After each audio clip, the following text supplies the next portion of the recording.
बच्चों अब हम पढ़ने वाले हैं क्लास 9 के अध्याय 10 को। तो अध्याय 10 का नाम देख सकते हो गुरुत्वाकर्षण।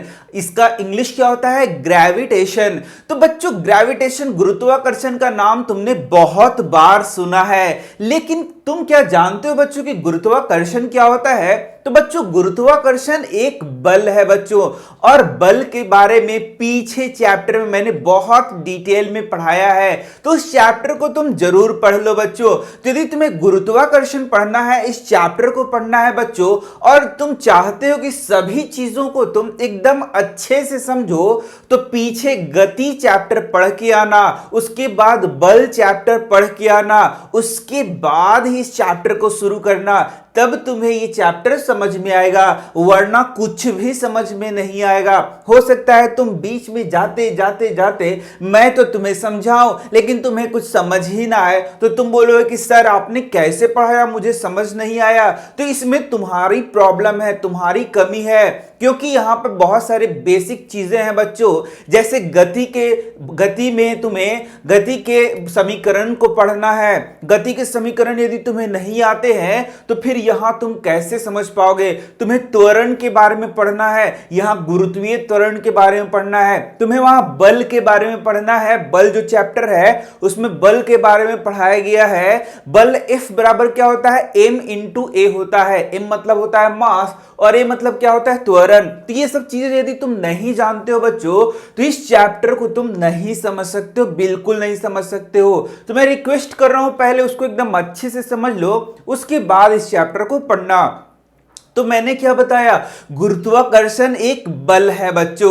तो चलो गुरुत्वाकर्षण की परिभाषा को देखते हैं, तब तुम्हें क्लियर हो जाए गुरुत्वाकर्षण किसे कहते हैं। तो बच्चों बहुत सिंपल सा बात है कि विश्व के सभी पिंड एक दूसरे को आकर्षित करते हैं। तो विश्व में जितने भी पिंड हैं बच्चों, जितने भी पिंड मतलब वस्तु जो तुम कह रहे हो, वे एक दूसरे को आकर्षित कर रहे हैं। वस्तुओं के बीच इस आकर्षण को गुरुत्वाकर्षण या गुरुत्वाकर्षण बल कहते हैं। तो जो वस्तुओं के बीच ये आकर्षण बल लग रहा है उसे गुरुत्वाकर्षण बल कहते हैं। तो तुम तो बोलोगे कि मैंने तो ये सुना था कि गुरुत्वाकर्षण बल पृथ्वी जो अपनी ओर सभी चीजों को खींच रहा है उसे गुरुत्वाकर्षण बल बोलते हैं।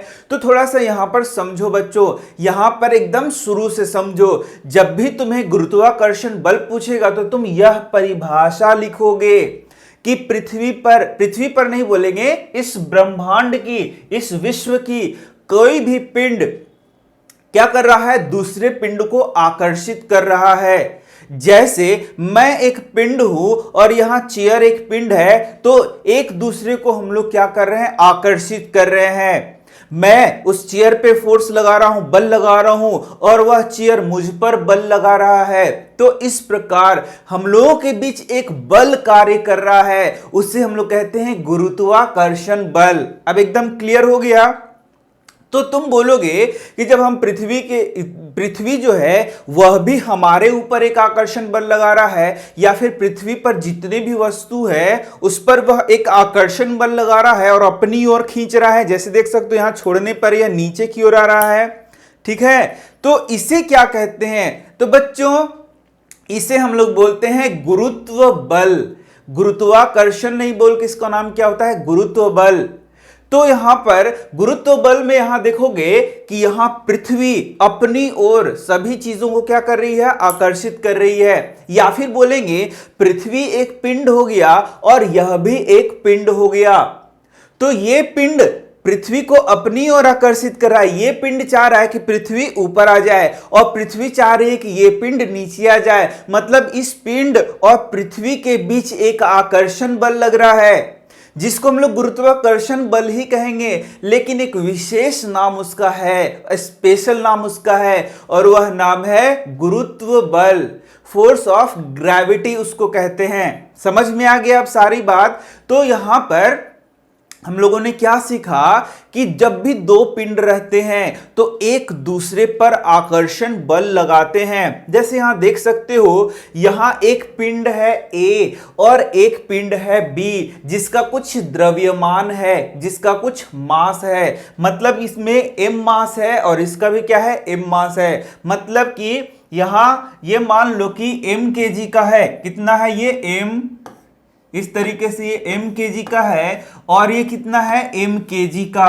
तो इस तरीके से इसका कुछ क्या है बच्चों, द्रव्यमान है, वजन है, इसका भी कुछ द्रव्यमान है, वजन है। तो ये एक दूसरे को आकर्षित करेंगे, एक दूसरे के ऊपर बल लगाएंगे और उसी बल को हम लोग क्या कहते हैं, गुरुत्वाकर्षण बल कहते हैं। तो देख सकते हो यहां पर ये इस पर आकर्षण बल लगा रहा है और ये इस पर आकर्षण बल लगा रहा है, तो इसको हम लोग क्या बोलते हैं, गुरुत्वाकर्षण बल कहते हैं।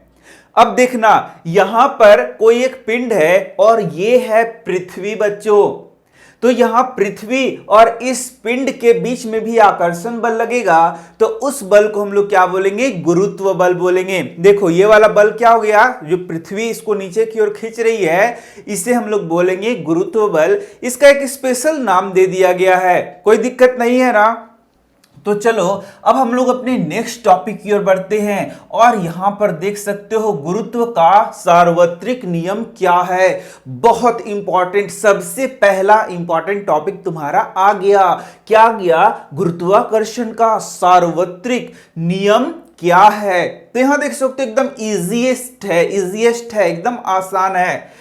तो यहां न्यूटन के गुरुत्वाकर्षण के नियम के अनुसार, ये न्यूटन के गुरुत्वाकर्षण के नियम के अनुसार यह बताया गया है कि दो पिंडों के बीच गुरुत्वाकर्षण बल उनके द्रव्यमान के गुणनफल का समानुपाती और उनके बीच के दूरी की वर्ग के व्युत्क्रमानुपाती होता है। इसे ही हम लोग न्यूटन के गुरुत्वाकर्षण का नियम भी कहते हैं और इसे ही हम लोग को यहां पर पढ़ना है।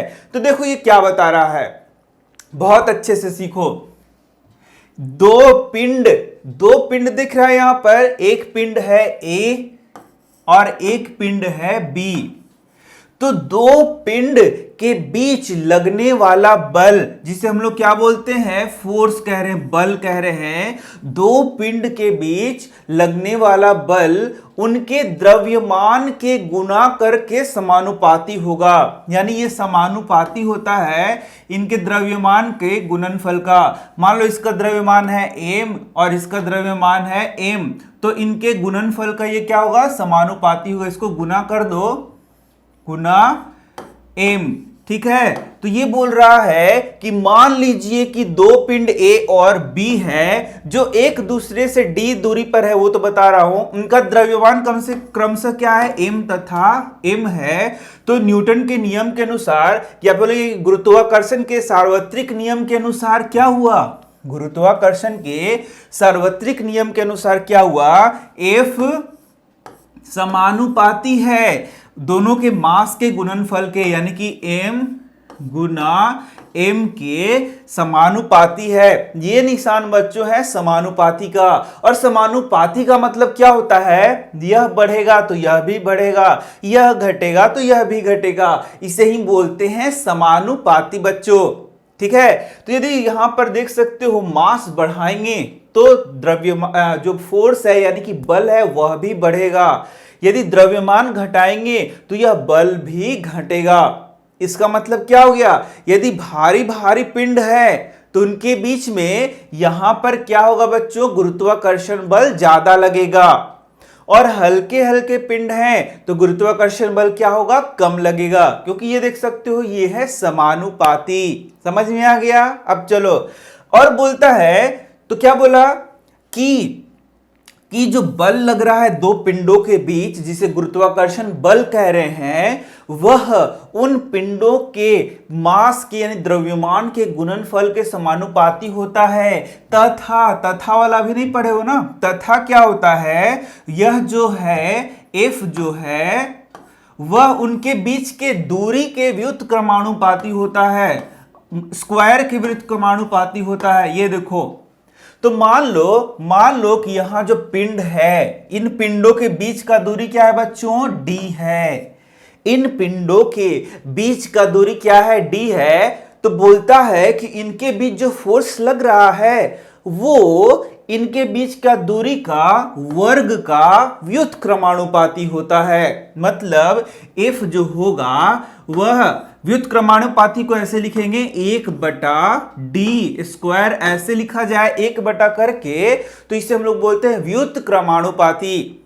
तुम बोलोगे कि यहां तो समानुपाती का निशान है, तो व्युत्क्रमानुपाती कैसे लिखते हैं? तो व्युत्क्रमानुपाती लिखने के लिए 1 कर देते हैं, तो वो हो जाता है व्युत्क्रमानुपाती। तो तुम बोलोगे व्युत्क्रमानुपाती कौन सा चीज है? समझो, यदि ये बढ़ेगा तो ये घटेगा, ये घटेगा तो ये बढ़ेगा, इसको बोलते हैं व्युत्क्रमानुपाती। तो बच्चों सब चीज आना चाहिए। यदि तुम फिजिक्स सीख रहे हो तो तुमको गणित भी आना चाहिए, पीछे के सारे चीजें भी आना चाहिए, तब तुम फिजिक्स सीख सकते हो, भौतिकी सीख सकते हो। ऐसा नहीं कि अचानक से गुरुत्वाकर्षण चैप्टर शुरू कर दिया, पीछे का कुछ आता ही नहीं है, गणित कुछ आता ही नहीं है और वाह समझ में नहीं आ रहा है, सर आपने कैसे पढ़ाया मुझे समझ नहीं आया।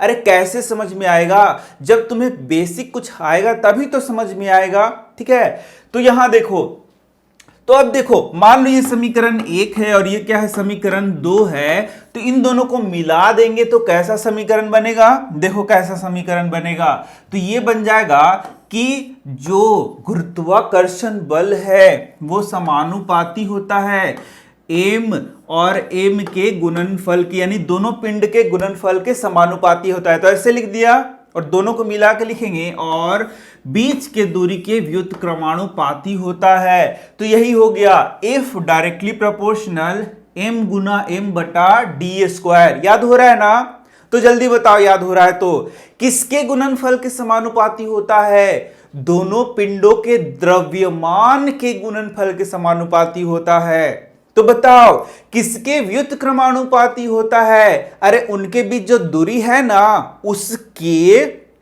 स्क्वायर के, उसके वर्ग के व्युत्क्रमानुपाती होता है, ठीक है। तो इस तरीके से यहां पर बन गया तुम्हारा। अब इस समानुपाती को हटाने के लिए यहां पर एक नियतांक दिया जाता है बच्चों, जिसको हम लोग बोलते हैं जी। क्या बोलते हैं? कैपिटल जी, बड़ा जी इसका नाम है।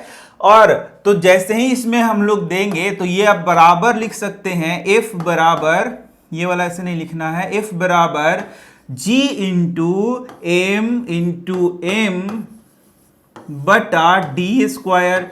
डी के जगह दूरी को r भी ले सकते हैं तो r स्क्वायर लिख सकते हैं, जैसा लिखने का है वैसा यहां लिख सकते हैं। तो F बराबर क्या हो गया? G इंटू एम बटा डी स्क्वायर। इसको तुमको एकदम याद करना है। तो यहां पर G क्या है बच्चों? G को बोलते हैं आनुपातिकता का स्थिरांक। क्या है बच्चों? आनुपातिकता का स्थिरांक, जिसे सार्वत्रिक गुरुत्वीय स्थिरांक कहते हैं। तो यहां पर अभी से तुमको याद कर लेना है कि G को क्या कहते हैं, बोलो जल्दी बताओ। G को हम लोग कहते हैं, यहां पर देखो, सार्वत्रिक गुरुत्वीय स्थिरांक। G को क्या कहते हैं? सार्वत्रिक गुरुत्वीय स्थिरांक। इसको एकदम याद कर लो बच्चों, और इसको हम लोग यहां पर देख सकते हैं, आगे इसका मान हम लोग निकाल सकते हैं। तो देख सकते हो तुम यहां पर F बराबर क्या हो गया? G इंटू एम बटा डी स्क्वायर हो गया बच्चों। तो यदि हम लोग को G निकालना होगा तो इसको इधर गुना करना पड़ेगा और इसको इधर भाग में लाना पड़ेगा। समीकरण मैंने तुम्हें सिखाया है स्पेशल, तो तुम चैनल में जाके समीकरण कैसे हल करते हैं वह देख सकते हो। देखो यहां गणित आ गया, तो F इंटू हम लोग करेंगे डी स्क्वायर बटा m गुना m, तो बराबर क्या आ जाएगा? G। यही G का मान आ जाएगा बच्चों।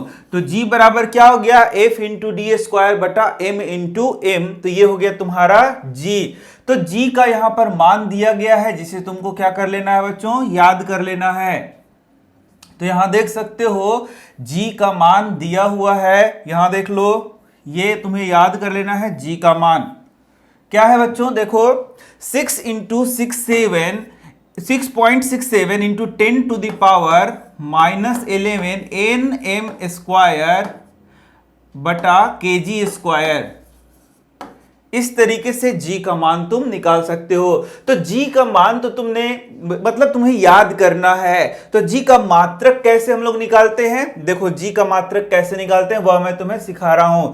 तो G का मात्रक क्या हो गया? G बराबर हम लोगों ने क्या देखा बच्चों? G बराबर क्या होता है? F इंटू डी स्क्वायर बटा यहां पर क्या बताओ केजी स्क्वायर, क्या बोलते हैं इसको, m into M, m into क्या हो गया m। तो इसका मात्रक हम कैसे निकालेंगे बच्चों, तो मात्रक निकालना मैंने पहले चैप्टर में सिखाया है। पहला चैप्टर कौन है, गति। तो गति मैंने जब पढ़ाया था तो मात्रक निकालना सिखाया था। तो यहां g का मात्रक निकाल सकते हो। तो g बराबर हम लोग लिख सकते हैं, बहुत आसान है, यहां पर क्या करना है, सबका मात्रक लिख देना है। तो देखो f का मात्रक क्या होता है, न्यूटन। d मतलब क्या हो गया, दूरी। तो दूरी का मतलब क्या होता है, मीटर।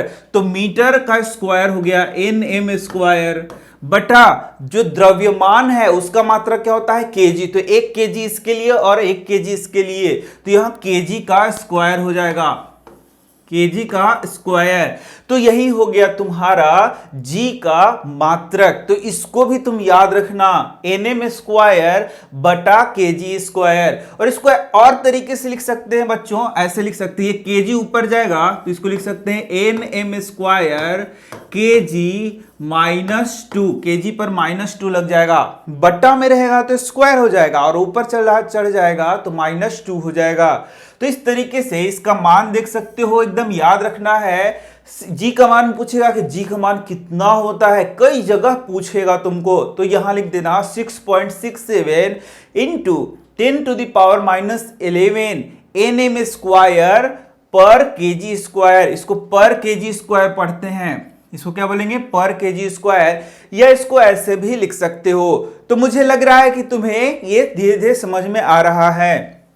तो इस तरीके से तुम यहां पर इन चीजों को लिख सकते हो। अब यहां देख सकते हो हेनरी कैवेंडिश ने एक सुग्राही तुला के इस्तेमाल करके जी का मान ज्ञात किया था। तो जी का मान पता चल गया 6.67 इंटू 10⁻11 एनएम स्क्वायर पर केजी स्क्वायर। एन मतलब न्यूटन, एम मतलब दूरी का मात्रक, और केजी मतलब किसका मात्रक है, वजन का मात्रक हो गया। तो इस तरीके से ये तुम्हें याद रखना है। तो बच्चों यदि तुमने यहां तक कर लिया तो तुम्हें 2-3 मार्क्स इस चैप्टर से जरूर एग्जाम में आ जाएगा, क्योंकि ये बहुत इंपॉर्टेंट है बच्चों। अब देख सकते हो यहां पर एक न्यूमेरिकल दिया गया, वो मैं सॉल्व करा रहा हूं। न्यूमेरिकल के लिए अलग से वीडियो बनाना पड़ेगा, क्योंकि यहां पर बहुत सारे न्यूमेरिकल हैं इस चैप्टर में। तो यहां देख सकते हो पृथ्वी का द्रव्यमान देखो कितना दिया हुआ है, 6 इंटू 10⁻24 केजी दिया हुआ है। बोलो पृथ्वी का द्रव्यमान यहां पर गिवन है। चंद्रमा का द्रव्यमान भी यहां दिया गया है 7.4 इंटू 10⁻22 केजी। तो ये है पृथ्वी और ये क्या है बच्चों, चंद्रमा। तो देख सकते हो पृथ्वी का वजन दिया गया है 6 इंटू 10⁻24 केजी, और चंद्रमा का वजन दिया गया 7.4 इंटू 10⁻22 केजी। गिवन है ये केजी लिख देना होगा तुम्हें, केजी, ठीक है। अब बोल रहा है इनके बीच का दूरी इतना है 3.84 इंटू 10⁻5 किलोमीटर है। इनके बीच का दूरी d भी तुम्हें दिया हुआ है, और यहां पर m भी दिया हुआ है, m भी दिया हुआ है, d भी दिया हुआ है, और g का मान तो तुम्हें पता है 6.7 इंटू 10⁻11 एनएम स्क्वायर पर केजी स्क्वायर। तो यहां g का मान भी तुम्हें पता है। तो क्या तुम यहां पर कैलकुलेट कर सकते हो कि इनके बीच में कितना गुरुत्वाकर्षण बल लग रहा है। तो जैसे ही हम लोग यहां पर सारा चीज को लिख देंगे बच्चों, इस तरीके से सारा चीज लिख दोगे, तो तुम जानते हो कि F बराबर क्या हो गया, G इंटू क्या हो गया बच्चों, जल्दी बताओ, M इंटू M बटा क्या हो गया, D स्क्वायर। तो यहां मास ऑफ अर्थ लिख सकते हैं, मास ऑफ मून इस तरीके से लिख सकते हैं, और बटा उनके बीच का दूरी लिख सकते हैं। यहां टोटल यदि कैलकुलेशन करोगे तो ये कैलकुलेशन हो जाएगा बच्चों, और कैलकुलेशन करने के बाद देख सकते हो यहां पर 2.01 इंटू 10⁻20 न्यूटन का इनके बीच में क्या लग रहा है, फोर्स लग रहा है, ग्रेविटेशन फोर्स लग रहा है। तो पृथ्वी द्वारा चंद्रमा पर लगाया गया बल क्या हो गया, 2.01 इंटू 10⁻20 न्यूटन। तो इसको सॉल्व करना होगा, इसको सॉल्व करने में काफी समय लगेगा, तो वीडियो बहुत लंबा हो जाएगा। तो तुम यदि गणित जानते हो तो जरूर इसको सॉल्व करोगे, और यदि इस टाइप का क्वेश्चन तुम सॉल्व नहीं करते हो तो उसके लिए मैं अलग से तुम्हें वीडियो बना दूंगा। तो यहां पर देखा तुमने बच्चों कैसे हम लोग यहां पर हम लोग किस तरीके से न्यूमेरिकल को सॉल्व करते हैं। तो बहुत टफ होता है ये न्यूमेरिकल, क्योंकि यहां पर कैलकुलेशन बहुत ज्यादा करना होता है। तो हम लोगों ने देखा गुरुत्वाकर्षण के सार्वत्रिक नियम का उपयोग करके बहुत जगह इसका उपयोग किया जाता है। और यहाँ पर पृथ्वी से हमें बांधने रखने वाला बल है, इसको हम लोग पता करते हैं इस सार्वत्रिक नियम के द्वारा। पृथ्वी के चारों ओर चंद्रमा की गति का पता करते हैं, सूर्य के चारों ओर ग्रहों की गति का पता करते हैं, चंद्रमा तथा सूर्य के कारण ज्वार भाटा आता है उसको भी हम लोग पता करते हैं सार्वत्रिक नियम के द्वारा। तो तुम यहाँ यदि पूछा जाए कि सार्वत्रिक नियम का क्या महत्व है, किस प्रकार से उसका बहुत ज्यादा इंपॉर्टेंस है, उसको यहां चारों पॉइंट तुम लिख सकते हो। इसके बाद हम लोगों का है बच्चों नेक्स्ट टॉपिक, और वह क्या है, मुक्त पतन। बच्चों तो अब हम लोग पढ़ेंगे अपने नेक्स्ट टॉपिक, और ये बहुत ज्यादा इंपॉर्टेंट है बच्चों। इसे समझने के लिए पहले के चैप्टर्स को जो हम लोगों ने पढ़ा है उसमें से कुछ बातें तुम्हें आनी चाहिए। तो यहां देख सकते हो अब हम लोग पढ़ेंगे मुक्त पतन। मुक्त पतन क्या होता है बच्चों? तो तुम जानते हो यदि इस वस्तु को, इस पिंड को यहां छोड़ा जाए तो यह नीचे की ओर गिरना शुरू कर जाएगा। तो यहां पर तुम देख सकते हो कि जब कोई वस्तु पृथ्वी की ओर या पृथ्वी की ओर आ रहा है, लेकिन कैसे आ रहा है, केवल गुरुत्वाकर्षण बल के कारण गिरती है। यह किसके कारण गिर रहा है? पृथ्वी के गुरुत्वाकर्षण बल के कारण गिर रहा है। तो उसे हम लोग क्या कहते हैं बच्चों? उसका मुक्त पतन कहते हैं। बोलते हैं कि वस्तु मुक्त पतन यानी कि फ्री फॉल कहते हैं। तो पृथ्वी के गुरुत्वाकर्षण के कारण वह वस्तु क्या हो रहा है, पृथ्वी की ओर जा रहा है। तो इसे ही हम लोग क्या बोलते हैं बच्चों? मुक्त पतन कहते हैं। तो यहां देख सकते हो मुक्त पतन से गिरती हुई वस्तु की गति की दिशा में कोई बदलाव नहीं होता है, लेकिन पृथ्वी के आकर्षण के कारण वेग के परिणाम में परिवर्तन होता है।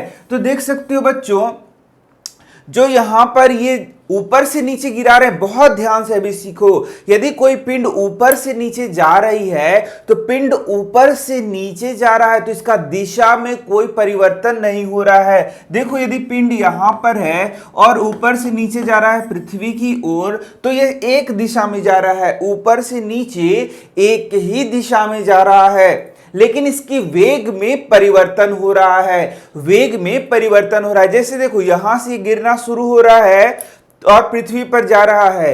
तो जब ये गिरना शुरू हुआ तो हम लोग बोलेंगे u बराबर है 0 इसका, यानी कि जब गिरना शुरू होता है तो 0 वेग से शुरू होता है, लेकिन जब पृथ्वी पर आता है इसकी सतह पे तो इसका वेग v होता है, यानी कि कुछ ना कुछ वेग होता है।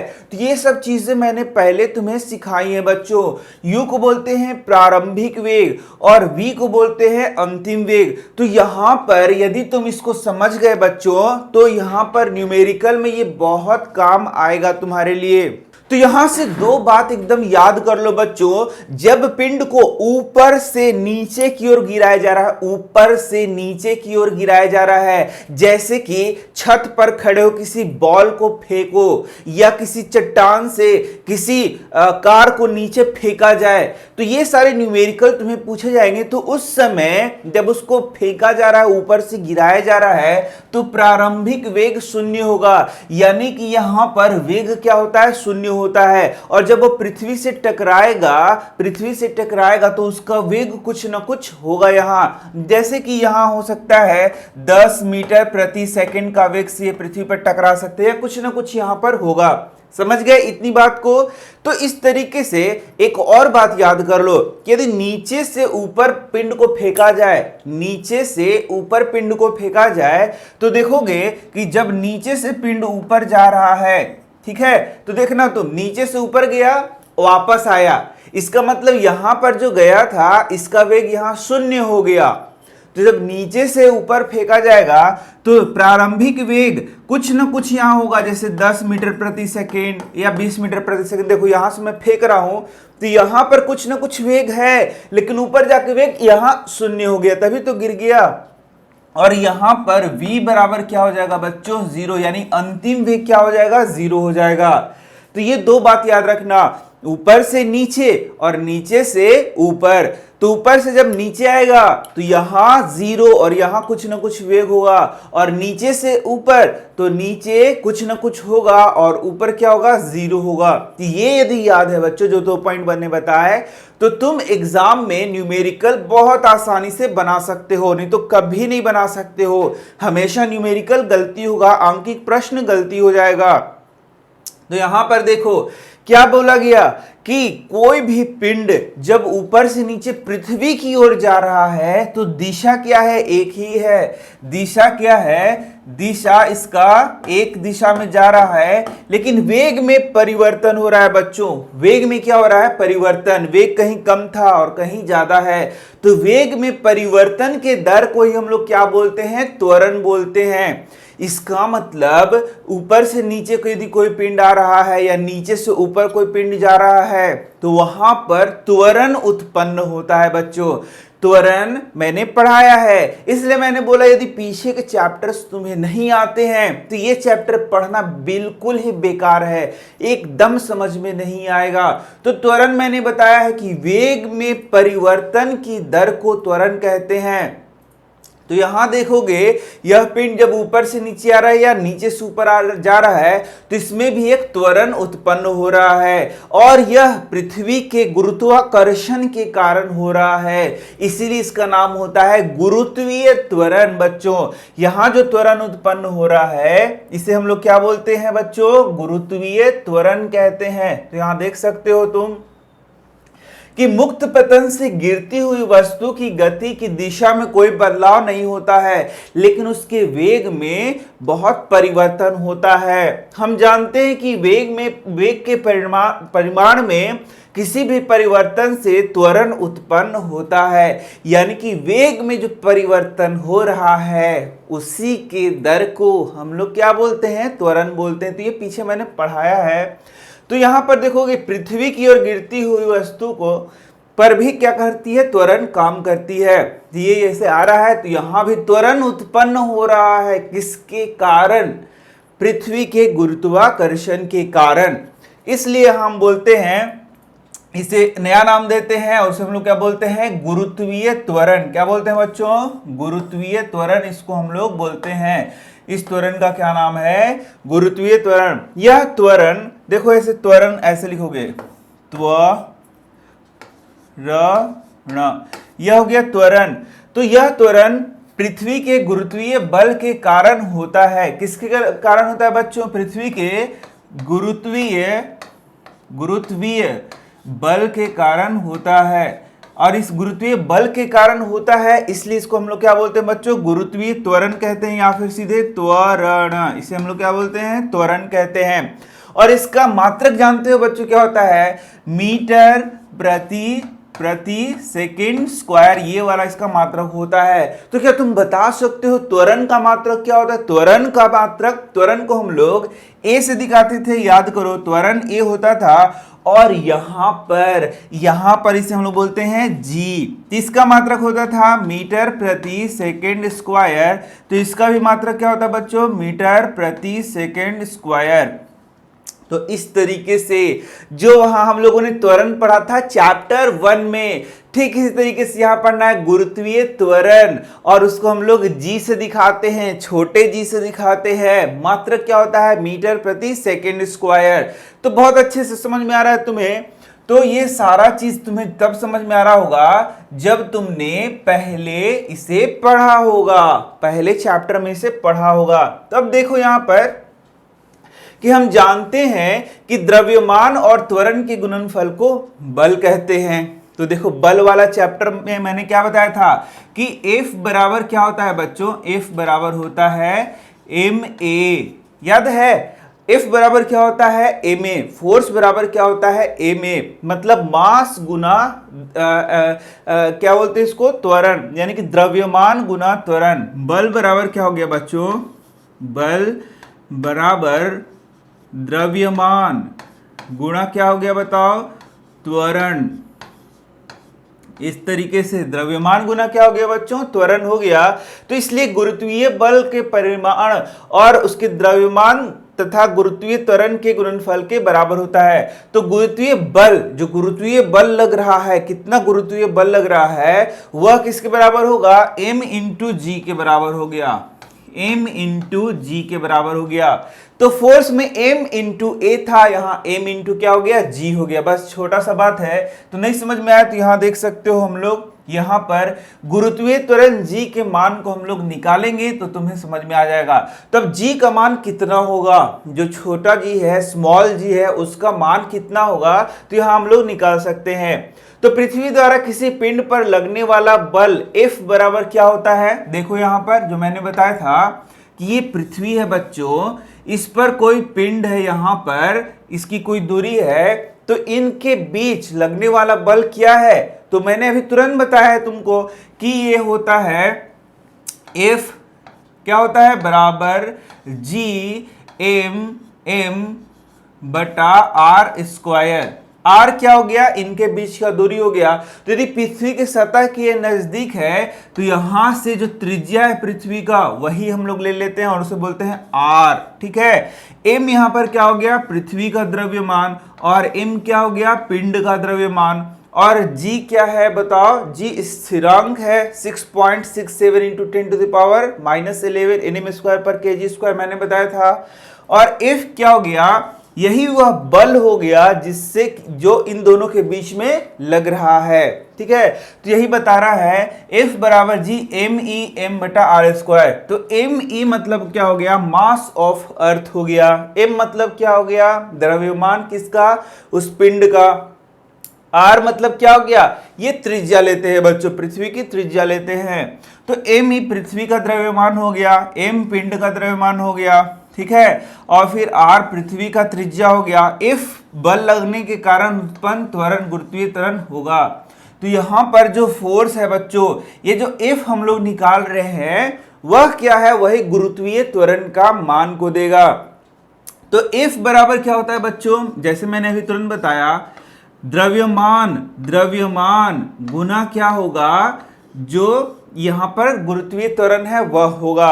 तो F के जगह हम लोग m इंटू जी रख सकते हैं या नहीं रख सकते हैं बच्चों, तो देखो यहां पर F के जगह हम लोगों ने क्या रख दिया, m इंटू जी। यहां ध्यान से देखो, समझ में आ जाएगा। देखो यहां पर क्या रखा हम लोगों ने, F के जगह F बराबर क्या होता था, बताओ जल्दी से, क्या होता था, जी एम ई बटा आर स्क्वायर। यही ना मैंने बताया था कि F बराबर, यानी कि जो बल लग रहा है, एक ये मान लो पिंड है और दूसरा है पृथ्वी, इन दोनों के बीच जो बल लग रहा है वह बल क्या हो गया, इसका द्रव्यमान गुना पृथ्वी का द्रव्यमान, इसका द्रव्यमान गुना पृथ्वी का द्रव्यमान, और इनके बीच की दूरी। तो तुम बोलोगे इनके बीच की दूरी तो 6 फीट है, 5 फीट है, ऐसा नहीं है। इनके बीच की दूरी यदि पृथ्वी को ले रहे हैं तो इसके बीच की दूरी को हम लोग को पृथ्वी के त्रिज्या से मेजर करना होगा।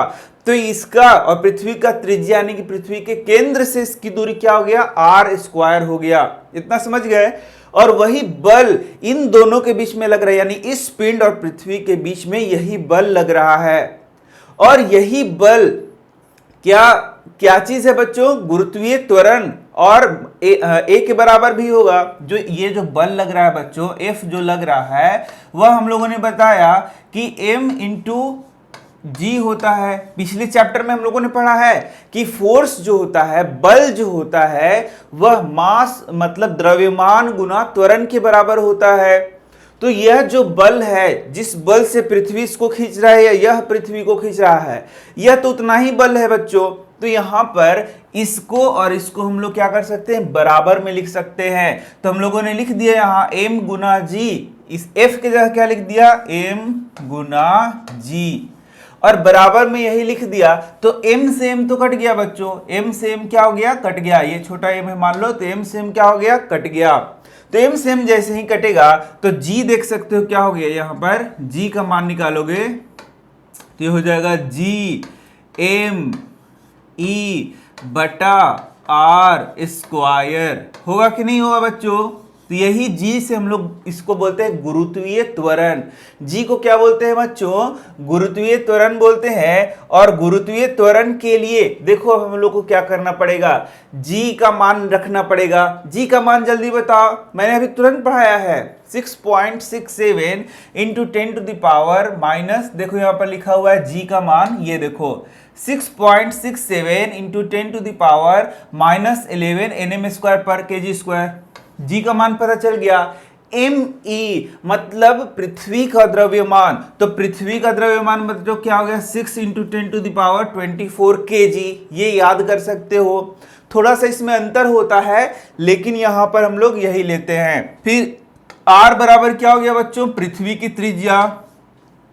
देखो क्या हो गया, ये पृथ्वी की त्रिज्या क्या होगा 6.4 into 10 to the power 6 metre. तो तीनों पता चल गया, जी पता चल गया, एमी पता चल गया, आर पता चल गया। तो क्या जी का मान निकल सकता है? एकदम निकल सकता है। जी का मान निकालने के लिए यहां 6.67 और मतलब पूरे मान को यहां पर हम लोगों ने रख दिया। पूरे मान को रखोगे तो ये हो जाएगा 9.8 m पर एस स्क्वायर।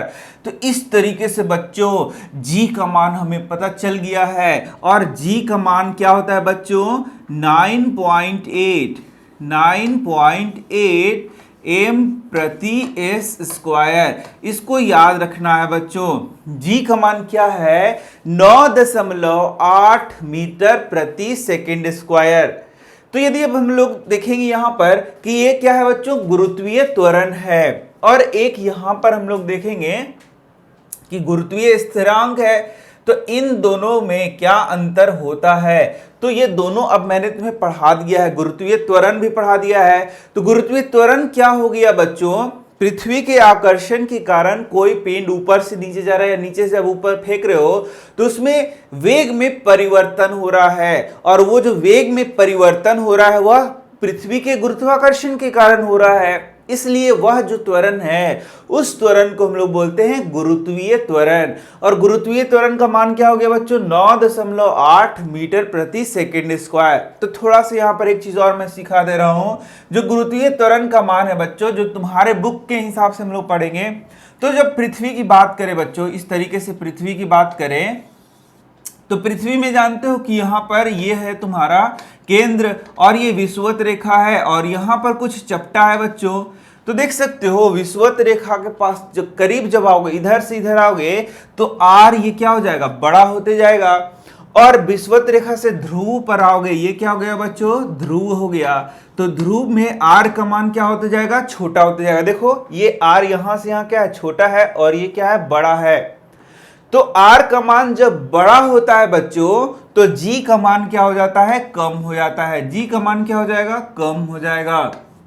और R का मान जब छोटा होगा तो G का मान क्या हो गया बच्चों? बड़ा हो जाएगा। G का मान क्या हो जाएगा? बड़ा हो जाएगा, यानी ज्यादा होगा। तो इस तरीके से हम बोल सकते हैं कि जब हम लोग विषुवत रेखा के करीब आते हैं तो G का मान घटता है। G का मान क्या होता है बच्चों? घटता है। और जैसे जैसे हम लोग ध्रुव की ओर जाते हैं तो G का मान क्या होता है? बढ़ता है।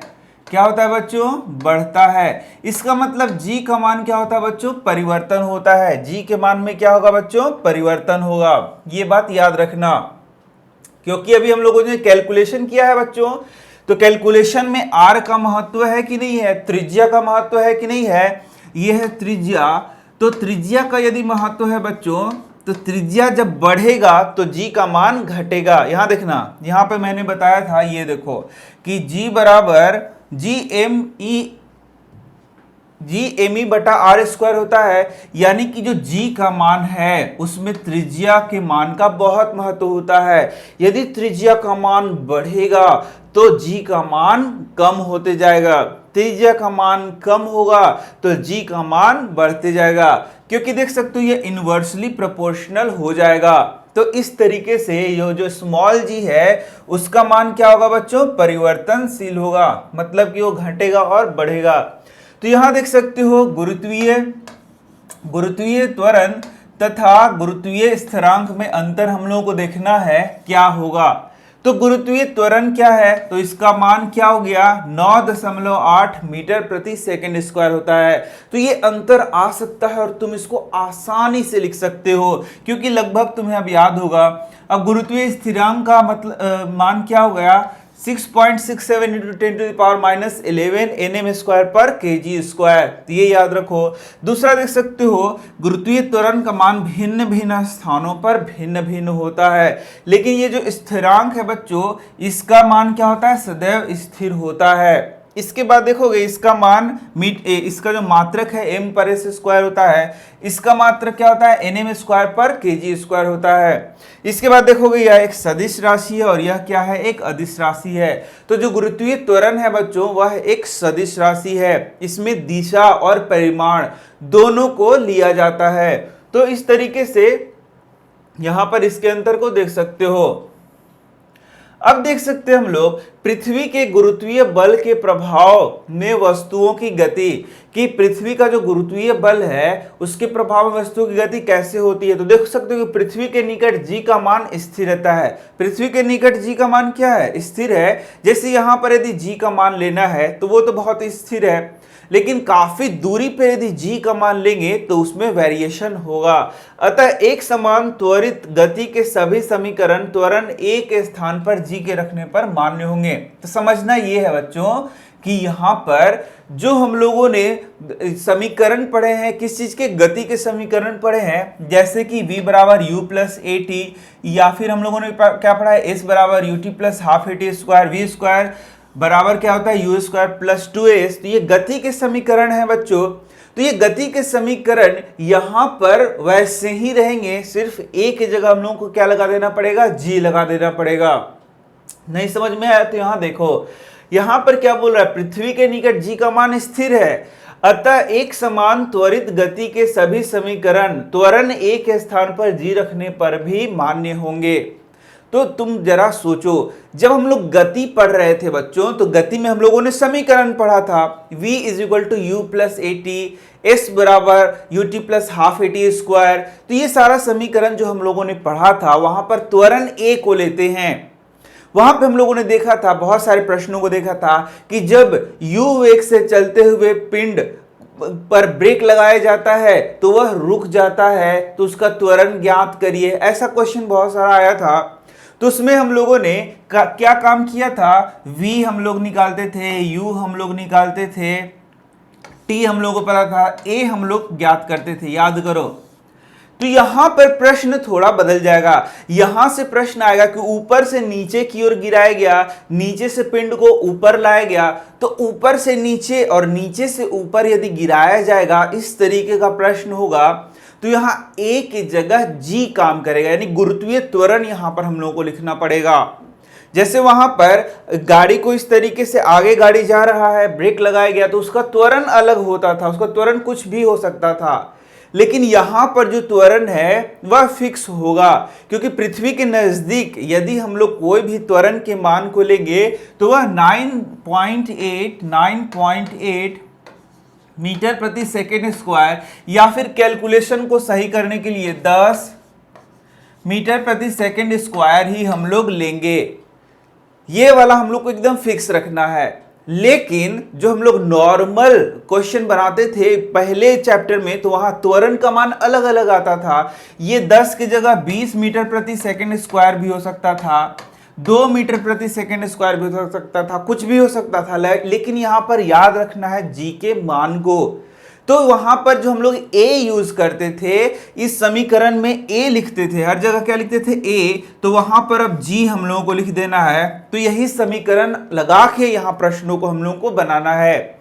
जैसे कोई पिंड जो है ऊपर से नीचे की ओर गिर रहा है, तो जब ऊपर से नीचे की ओर गिर रहा है तो ऊपर उसका वेग u बराबर 0 है, नीचे जब गिरा तो वेग को कैलकुलेट करिए, a दिया हुआ है, टाइम दिया हुआ है, तो क्या आप कैलकुलेट कर सकते हैं? यस कर सकते हैं। तो उसके लिए फिर यहाँ कौन सा समीकरण लगाएंगे? यही वाला समीकरण हम लोग लगाएंगे, लेकिन यहाँ एक जगह हम लोग क्या लिख देंगे? g। ठीक है, तो वही समीकरण यहां पर लगाने के लिए मतलब न्यूमेरिकल सॉल्व यदि करना है तो एक जगह g लगाते जाएंगे और हम लोग का आंसर बनते जाएगा।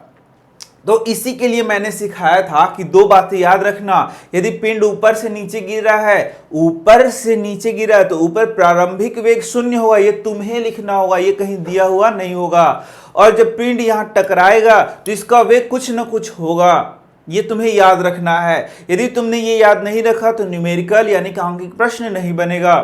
तो जब पिंड ऊपर से नीचे गिर रहा है तो A बराबर क्या होगा, गुरुत्वीय त्वरण बराबर क्या होगा, अब ये ध्यान देना है तुमको। तो देखो यहां पर मैं बता दे रहा हूं, जब पिंड ऊपर से नीचे की ओर गिर रहा है, ये देखो पृथ्वी की ओर गिर रहा है, तो G बराबर क्या होगा। तो बच्चों ये ऊपर से नीचे की ओर गिर रहा है, तो G बराबर हम लोग को पॉजिटिव 9.8 मीटर प्रति सेकेंड स्क्वायर लेना है। ठीक है, जब ऊपर से नीचे गिर रहा है तो कहीं कहीं क्वेश्चन में बोला जाएगा कि इसको 10 मानिए, तो तुम 10 भी मान सकते हो। लेकिन पिंड को नीचे से ऊपर फेंका जाएगा, नीचे से ऊपर फेंका जाएगा, यानी कि ये नीचे से ऊपर जा रहा है, तब जी क्या लेंगे, तो जी लेंगे -9.8 मीटर प्रति सेकेंड स्क्वायर। तो ये तुम याद रखना बच्चों कि जब नीचे से ऊपर फेंक रहे हैं तो माइनस लेंगे जी को मान, और ऊपर से नीचे आ रहा है तो जी का मान क्या लेंगे, प्लस लेंगे।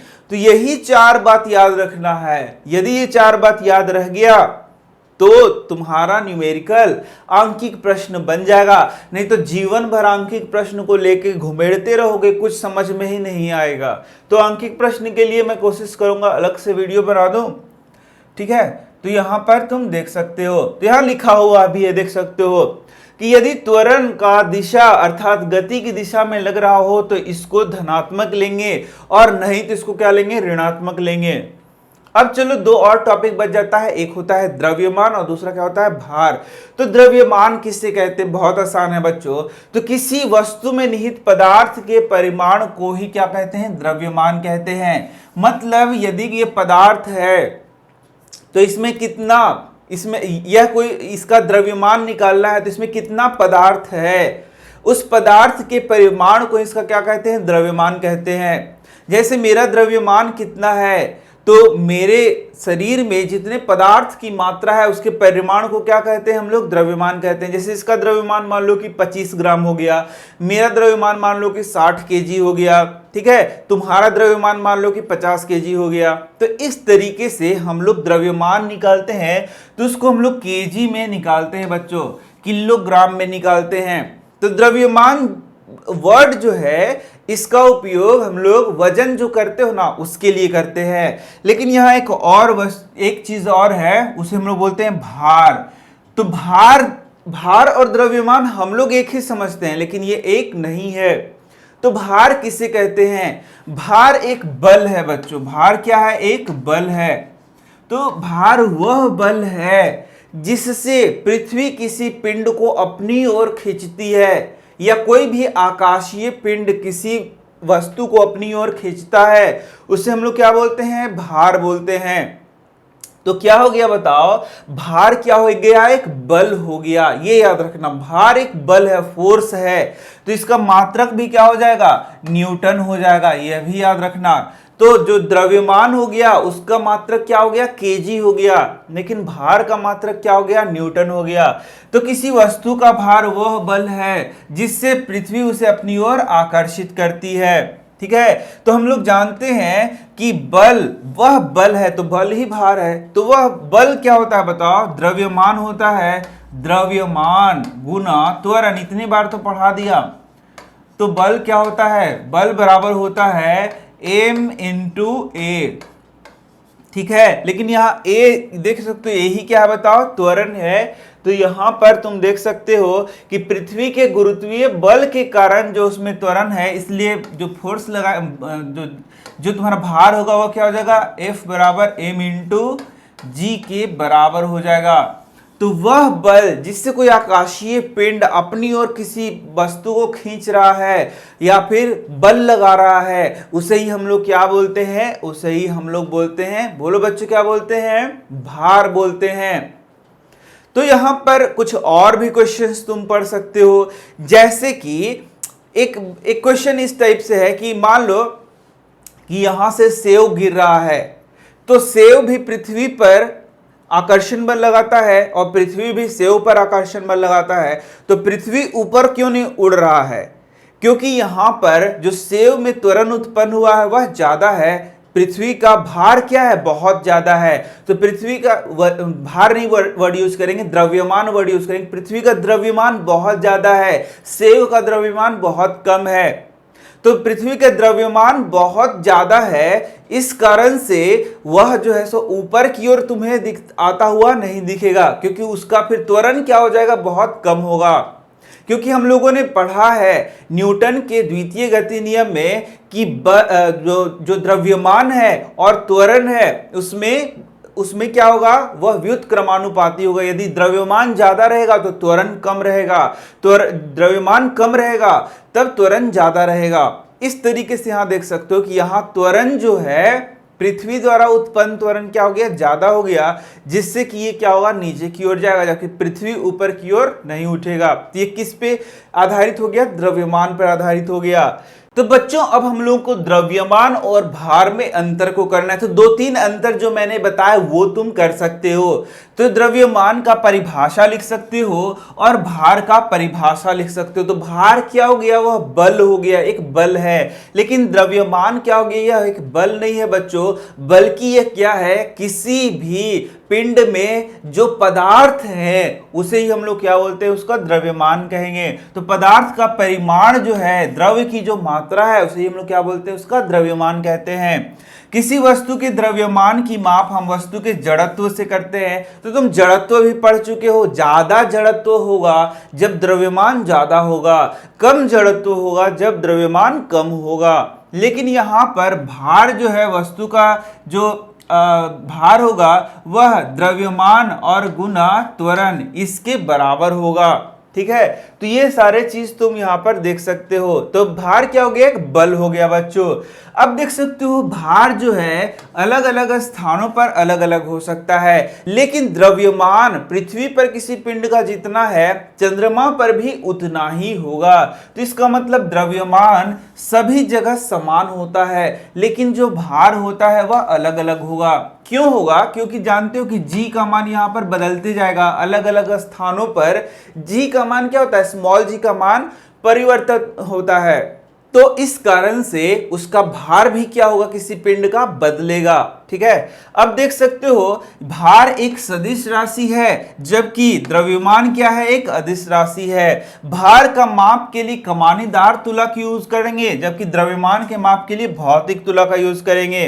तो इस तरीके से तुम देख सकते हो भार जो है किसी स्थान पर जी का मान 0 भी हो सकता है और इस कारण से उसका भार 0 भी हो सकता है। तो जानते हो कि जो जी के मान है उसी पर भार निर्भर करेगा। तो जब जी का मान घटेगा, जी का मान बढ़ेगा, जी का मान 0 होगा, तो भार भी उसी तरीके से बदलेगा। लेकिन यहां पर देख सकते हो तुम, यहां जो द्रव्यमान है उसका मान है सर्वत्र बराबर होगा। तो इस तरीके से इनके अंतर को तुम आसानी से बच्चों लिख सकते हो। तो बच्चों अब हम लोग देखेंगे अपने नेक्स्ट टॉपिक को। तो नेक्स्ट टॉपिक देख सकते हो वस्तु का चंद्रमा पर भार क्या होगा। तो यहां थोड़ी सी हिंदी में लिखने में थोड़ा प्रॉब्लम होता है, इस तरीके से लिखा हुआ है, लेकिन मैं एकदम करेक्ट तुम्हें जो बोल रहा हूं वही समझना। तो यहां कुछ मिस्टेक्स हो सकते हैं हिंदी में लिखने में, लेकिन तुम यहां पर इसको बहुत अच्छे से समझना। तो वस्तु का चंद्रमा पर भार हम लोगों को निकालना है बच्चों। तो भार हम लोगों ने क्या सीखा बच्चों? भार एक बल है जिससे पृथ्वी किसी पिंड को अपनी ओर खींच रहा है। यह एक क्या है? बल है, फोर्स है। ठीक इसी प्रकार से चंद्रमा पर भी भार होगा। तो चंद्रमा जिस फोर्स से, जिस बल से किसी पिंड को अपनी ओर खींचेगा वहां चंद्रमा का भार होगा। तो क्या पृथ्वी पर किसी पिंड का भार और चंद्रमा पर किसी पिंड का भार बराबर होगा बच्चों? नहीं, मैंने बोला अलग अलग आकाशीय पिंड के द्वारा जो भार लगाया जाएगा वह अलग अलग है, यानी कि वह पिंड का भार अलग अलग जगह अलग अलग होगा। इसका मतलब क्या हुआ? पृथ्वी पर किसी पिंड का भार कुछ है तो चंद्रमा पर वह क्या होगा? उससे अलग होगा। तो यह कितना अलग होगा बच्चों? तो चंद्रमा पर किसी वस्तु का भार पृथ्वी के भार का 1/6 गुना होगा। मतलब पृथ्वी का जो भार होगा उससे चंद्रमा का जो उस वस्तु का जो भार है वह 1/6 गुना ही होगा। यदि पृथ्वी पर उसका भार 60 न्यूटन है तो चंद्रमा पर कितना होगा, 10 न्यूटन ही होगा। ये तुम याद रखना। तो चलो हम लोग इसको कैलकुलेट करते हैं। कैसे हम लोग कैलकुलेट करेंगे, तो माना कि किसी वस्तु का द्रव्यमान m है, तो द्रव्यमान क्या है बच्चों, वस्तु का द्रव्यमान हम लोगों ने मान लिया है m है, तो उसी का हम लोग को भार निकालना है बच्चों। भार निकालना है चंद्रमा पर निकालना है, और भार निकालना उसका पृथ्वी पर निकालना है, और उसी के यहां पर उसके क्या करना है, उसका हम लोग को तुलना करना है। तो पिंड का द्रव्यमान क्या हो गया बच्चों, m द्रव्यमान का पिंड है। तो यदि m द्रव्यमान का पिंड है तो पृथ्वी के द्वारा लगाया गया भार क्या होगा, तो वह आकर्षण बल होगा। तो उसको इस फॉर्मूला से हम लोग दिखा सकते हैं। तो हम लोग लिखेंगे पृथ्वी पर भार क्या होगा, वह बल होगा, वह आकर्षण बल होगा। तो हम लोग ये फॉर्मूला जानते हैं, G_m बटा RE²। तो तुम बोलोगे G क्या है, यह नियतांक है बच्चों, गुरुत्वाकर्षण में जो हम लोगों ने पढ़ा था नियतांक, वह नियतांक है। m क्या है, पृथ्वी का द्रव्यमान है। m क्या है, इस पिंड का द्रव्यमान है। तो यहां m की जगह इस तरीके से m या m मान सकते हो। और RE क्या है, पृथ्वी की त्रिज्या है। तो बच्चों यदि हम यहां पर क्या करें कि इसी पिंड का बच्चों यहां चंद्रमा पर क्या भार होगा, तो चंद्रमा पर भार को हम लोग Fm से यदि दिखाएं बच्चों, तो G और m इंटू m बटा RM² होगा। तो m क्या हो गया, चंद्रमा का क्या हो गया, द्रव्यमान हो गया। Rm क्या हो गया, चंद्रमा का त्रिज्या हो गया। और m वही पिंड है जिसका द्रव्यमान है। कोई दिक्कत नहीं है ना बच्चों। तो यहां पर थोड़ा सा देखोगे बच्चों, यहां पर हम लोग करते हैं F क्या है बच्चों, E और बटा Fm। इस तरीके से हम लोग करेंगे तो हम लोग अब देखेंगे इसका मान क्या होगा। तो इसके लिए हम लोगों को यहां पर पृथ्वी का द्रव्यमान पता होना चाहिए, पृथ्वी का त्रिज्या पता होना चाहिए, चंद्रमा का द्रव्यमान पता होना चाहिए, और चंद्रमा की त्रिज्या पता होना चाहिए। तो इस तरीके से यदि यहां पर करोगे तुम, तो देख सकते हो यहां पर क्लियर तुम्हें पता चल जाएगा कि जो तुम्हारे बुक में दिया गया है, तो पृथ्वी का जो द्रव्यमान है 5.98 इंटू 10⁻24 है। तो इसको 6 हम लोग लिखे थे, याद है पिछले क्वेश्चन में। फिर यहां त्रिज्या देखते हो इस तरीके से, ये है बच्चों इसकी त्रिज्या। और फिर चंद्रमा का द्रव्यमान देख सकते हो 7.36 इंटू 10⁻22 kg है। और यहां पर त्रिज्या देख सकते हो 1.74 इंटू 10⁻6 मीटर है। तो इस तरीके से बच्चों इसका मान जब हम लोग यहां पर रखेंगे तो देख सकते हो Wm तुम्हारा यहां निकल जाएगा। Wm तुम्हारा यहां देख सकते हो बच्चों निकल जाएगा। और इस तरीके से We भी तुम्हारा निकल जाएगा। जो हम लोगों ने फॉर्मूला लगाया उससे हम लोग यहां पर Wm और We का मान निकालेंगे। मतलब पृथ्वी पर भार कितना होगा और चंद्रमा पर भार कितना होगा। अब देख सकते हो ये दोनों बच्चों निकल गया है। तो यहां पर इन दोनों को हम भाग देंगे तो Wm बटा We निकल जाएगा। मतलब चंद्रमा पर भार बटा पृथ्वी पर भार, या उलट भी सकते हो, जैसा मर्जी वैसा कर सकते हो। तो यहां देख सकते हो बच्चों, इसको जब यहां हम लोग निकालते हैं तो ये लगभग 1/6 के बराबर आता है, अप्रॉक्स 1/6 के बराबर आता है। यानी कि Wm बटा We जो आ रहा है बच्चों, वह आ रहा है 1/6 के बराबर। यानी कि चंद्रमा पर उसका भार 1 गुना है, तो पृथ्वी पर भार उसका क्या है, 6 गुना। तो देख सकते हो वस्तु का चंद्रमा पर भार यदि 1 गुना है, ऊपर यदि हम लोग देखें तो वस्तु का पृथ्वी पर भार नीचे देखें तो 6 गुना हो जाएगा। इस तरीके से तुम यहां पर इस फॉर्मूला को याद कर सकते हो, क्योंकि ये बच्चों बहुत ज्यादा इंपॉर्टेंट है तुम्हारे एग्जाम के लिए। तो यहां वस्तु का चंद्रमा पर भार बटे वस्तु का पृथ्वी पर भार कितना होता है, 1/6 होता है। तो इससे बच्चों हम लोग न्यूमेरिकल भी बना सकते हैं। बहुत सिंपल न्यूमेरिकल है। जैसे मान लो एक वस्तु का द्रव्यमान 10 kg है, द्रव्यमान यहां पर बोल रहा है 10 kg है, पृथ्वी पर इसका भार कितना होगा। तो द्रव्यमान और भार में अंतर है, ये तो जानते हो तुम। तो तुम जानते हो कि द्रव्यमान क्या होता है, m होता है, ये हो गया 10 kg। लेकिन भार क्या होता है बच्चों, भार होता है बल, तो बल होता है m इंटू जी होता है बच्चों। तो यहां पर m का मान लिख दोगे यहां पर 10 kg और g का मान क्या हो जाएगा 9.8 m पर एस स्क्वायर, ये होता है। तो इस तरीके से देखोगे इसका जो भार होगा w होगा बच्चों वह 98 न्यूटन होगा। तो F बराबर mg है, इसी F को हम लोग क्या बोलते हैं, भार बोल रहे हैं बच्चों। तो 98 न्यूटन भार होगा। मैंने तुम्हें बार बार बताया है कि जो द्रव्यमान है उसको केजी में हम लोग लिखते हैं, लेकिन जो भार है उसको न्यूटन में लिखते हैं, क्योंकि भार एक बल है, बल फोर्स है बच्चों, जिससे पृथ्वी उसको खींच रहा है अपनी ओर, चंद्रमा किसी पिंड को अपनी ओर खींच रहा है। इस तरीके से तुम देख सकते हो यहां पर वस्तु का भार क्या हो गया, 98 न्यूटन हो गया। तो अब क्वेश्चन यहां एक चीज ऐसे देख सकते हो कि वस्तु का भार 98 न्यूटन है, कहां पर बच्चों, पृथ्वी पर है 98 न्यूटन, या मान लो इसको हम लोग मान लें 60 न्यूटन, ऐसे सिंपल बनाने के लिए। तो पृथ्वी पर भार है 60 न्यूटन, तो चंद्रमा पर भार कितना हो जाएगा, तो 60 का 1/6 यानी कि 10 न्यूटन चंद्रमा पर इसका क्या हो जाएगा, भार हो जाएगा। तो बहुत अच्छे से हम लोग क्वेश्चन को बना सकते हैं, न्यूमेरिकल को बना सकते हैं बच्चों। अब यहां पर देखोगे हम लोग का जो नेक्स्ट टॉपिक है वह है प्रणोद तथा दाब। तो मैंने बताया लिखने में थोड़ा सा, यहां पर थोड़ा सा हिंदी लिखने में प्रणोद ऐसे लिखना है, प्रणोद बच्चों, प्रणोद तथा दाब। अब इसको तुमको याद कर लेना कि प्रणोद किसे कहते हैं, दाब किसे कहते हैं।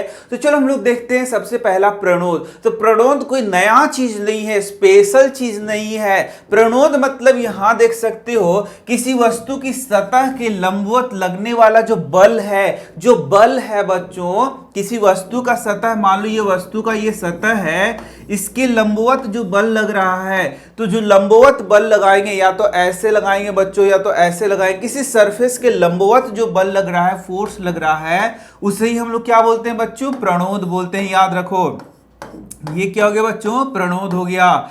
तो किसी वस्तु के सतह के, तो ये देखो मान लो ये सतह है, तो इसके लंबवत यदि ऊपर से बल लगाया जाए, ऐसे लंबवत बल लगाया जाए, लंबवत मतलब ये इस तरीके से ऊपर से ऐसे बल लगाया जाए, तो जब लंबवत बल लगाया जाएगा उसी बल को हम लोग क्या बोलेंगे बच्चों, प्रणोद कहेंगे। तो यहां देख सकते हो तुम, ये किसी भी दिशा में लगाया जा सकता है, लेकिन सतह के लंबवत होना चाहिए। तो यहां देख सकते हो ये जो सतह है इसके लंबवत यदि बल लग रहा है ऊपर से, तो यहां ये वाला क्या हो गया बच्चों, प्रणोद हो गया। इस तरीके से ऊपर से ऐसे क्या लग रहा है, बल लग रहा है, फोर्स लग रहा है ना आसान बच्चों, बहुत आसान है। प्रणोद जो बल है उसी को हम लोग प्रणोद कह रहे हैं, लेकिन सतह के लंबवत लग रहा है, एकदम आसान है। चलो अब देखते हैं दाब क्या होता है बच्चों। तो यहां पर मैंने जैसे बताया थोड़ा लिखने में मिस्टेक है, क्योंकि हिंदी में टाइपिंग थोड़ा गड़बड़ हो जाता है। तो प्रति एकांक बच्चों, प्रति एकांक क्षेत्रफल पर लगने वाला प्रणोद दाब कहलाता है। प्रति एकांक क्षेत्रफल पर लगने वाला प्रणोद क्या कहलाता है बच्चों, दाब कहलाता है। तो प्रति एकांक क्षेत्रफल पर लगने वाला प्रणोद मतलब बल, प्रणोद क्या कहलाता है, प्रति एकांक क्षेत्रफल पर लगने वाला बल प्रति एकांक क्षेत्रफल पर, क्षेत्रफल को एरिया लिख सकते हैं, तो क्या कहलाता है, यही कहलाता है दाब, यानी कि प्रेशर कहलाता है। तो P बराबर F/A लिख सकते हैं बच्चों। F मतलब क्या हो गया, बल हो गया या प्रणोद हो गया। प्रति एकांक को ऐसे बटा कर देते हैं, और A मतलब क्या हो गया बच्चों, क्षेत्रफल हो गया। तो F/A इसी को बोलते हैं प्रेशर बच्चों, यानी कि दाब बोलते हैं। तो दाब क्या हो गया बच्चों, बल बटा क्षेत्रफल। दाब बराबर क्या हो गया बच्चों, दाब बराबर हो गया तुम्हारा बल बटा क्षेत्रफल। इस तरीके से बल बटा क्षेत्रफल को ही हम लोग क्या बोलते हैं बच्चों, दाब बोलते हैं। एकदम याद रखो, बहुत इंपॉर्टेंट है। इससे कई प्रकार के क्वेश्चंस भी तुम्हें पूछे जा सकते हैं कि बल बटा क्षेत्रफल बराबर क्या होता है, बोलो क्या होता है, दाब होता है बच्चों। बल बटा क्षेत्रफल बराबर क्या होता है, दाब होता है। तो एकदम याद कर सकते हो। अब देख सकते हो जो यहां पर इसका मात्रक हम लोग देख सकते हैं, तो मात्रक यहां पर बताया गया है। तो बल का मात्रक क्या होगा, तो सॉरी दाब का मात्रक क्या होगा, तो यहां देख सकते हो बल का मात्रक बटा क्या होगा, क्षेत्रफल का मात्रक। तो यहां देख सकते हो जो बल का मात्रक है न्यूटन है और क्षेत्रफल का मात्रक क्या होता है, मीटर स्क्वायर होता है। तो ये जो P बोल रहे हैं जिसको बोलते हैं दाब बच्चों, दाब का मात्रक क्या हो गया, न्यूटन प्रति मीटर स्क्वायर। इसको बोलते हैं न्यूटन प्रति मीटर स्क्वायर। और इसी को ऐसे भी लिख लेते हैं, देखे जानते हो तुम, N बटा एम स्क्वायर, इसी को लिख सकते हैं न्यूटन m-2, ऐसे भी लिखते हैं, जानते ही हो बच्चों। तो इस तरीके से ये दाब का क्या हो गया बच्चों, SI मात्रक हो गया। लेकिन यहां पर हम लोग देखेंगे कि यहां पर इसका मात्रक पास्कल भी होता है। तो यहां पर इसको पास्कल भी हम लोग कहेंगे बच्चों, ये भी याद रखना तुम, बहुत ही इंपॉर्टेंट है। तो अब इससे संबंधित बहुत सारे चीजों को हम लोग को पढ़ना है, दाब से संबंधित चीजों को पढ़ना है। तो दाब को प्रभावित करने वाले कारक कौन कौन से हैं, तो पहले तो ये लगाया गया बल और दूसरा सतह का क्षेत्रफल। देखो कैसे गंदा लिखा हुआ है ये क्षेत्रफल, तो सतह का क्षेत्रफल और लगाया गया बल। तो इसको मैं बहुत अच्छे से समझा रहा हूं, वो समझो। इसका बहुत सारा एप्लीकेशन है बच्चों दाब का। तो यहां देखना बच्चों, मान लो यहां दिख रहा होगा तुम्हें कि यह एक क्या है बच्चों, कील है, कांटी है। तो यहां देखो यह नुकीला भाग है और ये वाला भाग क्या है, चौड़ा। तो देखना जरा सा, मैं इसको दीवार में ठोक रहा हूं, तो इस तरीके से ये चौड़ा भाग को ऐसे रख के ऐसे ऐसे मारा जाएगा। सही है या गलत है, बिल्कुल गलत है। तो इस भाग को रख के ऐसे ऐसे मारा जाएगा, सही है या गलत है, बिल्कुल सही है। तो इसमें दाब को हम लोग ध्यान में रखते हैं। देखो बच्चों, न्यूकीला यदि भाग होगा तो यहां देखना क्षेत्रफल कम होगा, क्षेत्रफल, और यहां पर क्या है बच्चों, यहां पर है बल, और यहां पर है क्या बच्चों, यहां पर है दाब। तो दाब का और क्षेत्रफल का क्या है बच्चों, विपरीत। मतलब इसमें ऐसा संबंध है कि क्षेत्रफल बढ़ेगा तो दाब घटेगा, क्षेत्रफल बढ़ा दिया जाए तो दाब क्या हो गया बच्चों, घट जाएगा। जैसे कि तुम देखो यहां पर, यहां चित्र में दिखाया गया है, यहां देखना, यदि यहां क्षेत्रफल को घटा दिया गया तो दाब यहां पर देख सकते हो, दाब क्या हो रहा है बच्चों, दाब यहां पर बढ़ जा रहा है। और यहां क्षेत्रफल को बढ़ा दिया गया है बच्चों, तो दाब क्या है यहां पर, दाब यहां पर घट गया है। तो इस तरीके से देख सकते हो, यदि क्षेत्रफल बड़ा होगा तो दाब घट जाएगा, एकदम याद कर लो। और क्षेत्रफल कम होगा तो दाब क्या होगा, बढ़ जाएगा। तो यदि इस कांटी का नुकीला भाग हम लोग करते हैं तो यहां क्षेत्रफल क्या हुआ, कम, तो दाब क्या हो गया, ज्यादा। तो ये आसानी से अंदर चला जाएगा दीवार में।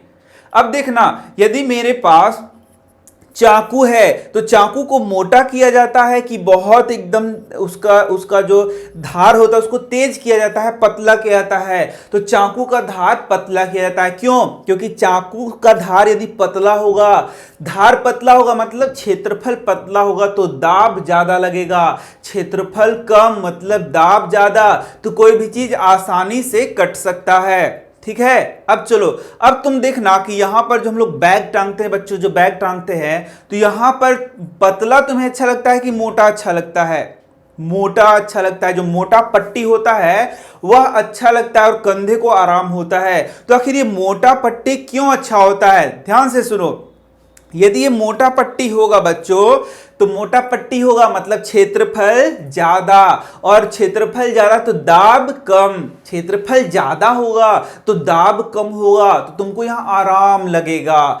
यदि यहां पर एकदम पतला महीन रहेगा, तो पतला रहेगा तो क्षेत्रफल कम हो गया तो दाब ज्यादा, तो तुमको यहां दर्द महसूस होगा। तो ये सारा एप्लीकेशन है बच्चों जो कि हम लोग इसका उपयोग करते हैं। ठीक इसी तरीके से तुम देखोगे कि तुम जब बालू में चल रहे हो तो चलोगे तो पैर ऐसे धंस जाएगा, तो पैर का क्षेत्रफल क्या हो गया बच्चों, कम, तो दाब क्या लग रहा है, ज्यादा।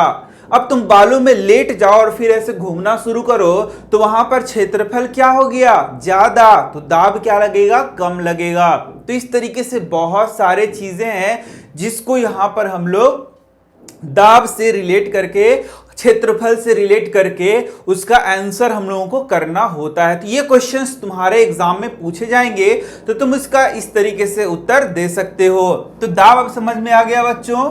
तो बच्चों अपने नेक्स्ट टॉपिक की ओर बढ़ते हैं, और नेक्स्ट टॉपिक देख सकते हो क्या है, तरलों में दाब। तो बच्चों तरल या फ्लूइड किसे कहते हैं, क्या तुम्हें पता है? तो बच्चों जो गैस होता है उसे भी हम लोग तरल कहते हैं, और जो द्रव होता है उसे भी हम लोग क्या बोलते हैं, तरल बोलते हैं। तो तरल में तुम लोग क्या समझते हो, तुम लोग समझते हो सिर्फ द्रव, ऐसा बात नहीं है। तो ये जो गैस है बच्चों, इसे भी हम लोग क्या मानते हैं, तरल मानते हैं, और जो द्रव होता है वह तो तरल है ही।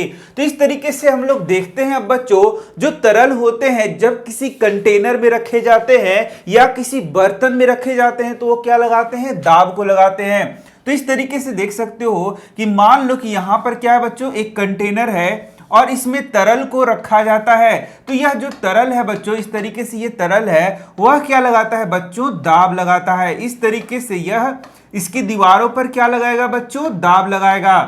ठीक इसी तरीके से बच्चों यदि किसी पिंड को यहां पर डाला जाए तो यह भी क्या करेगा, एक दाब का अनुभव करता है। इस तरीके से यह भी क्या करेगा, एक दाब का अनुभव करेगा।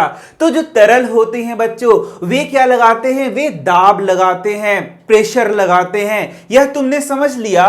तो अब यहां पर थोड़ा अब हम लोग आगे बढ़ेंगे। तो अब हम लोग उत्प्लावकता के बारे में पढ़ेंगे। तो बच्चों तुमने देखा होगा कि यहां पर जब हम लोग तरल में किसी चीज को डुबोते हैं तो वह हल्का महसूस होता है, और कुछ चीज तरल में डूब जाता है और कुछ चीज तरल में नहीं डूबता है। तो इसी को हम लोग एक्सप्लेन कर सकते हैं। तो बच्चों तुमने देखा होगा या सुना भी होगा, तो जब हम लोग कुएं से पानी बाल्टी डालकर पानी खींचते हैं, तो कुएं में हम लोगों ने बाल्टी को डाला, बाल्टी में पानी को भरा, और उसको जब खींचना शुरू करेंगे तो जब तक ये बाल्टी कुएं में रहता है बच्चों, तब तक हमें हल्का लगता है, हल्का लगता है। जैसे ही पानी में जब तक रहेगा तो हल्का रहेगा, और जैसे ही पानी के बाहर आएगा तो भारी लगने लगेगा, भारी लगने लगेगा। ऐसा आखिर क्यों होता है बच्चों?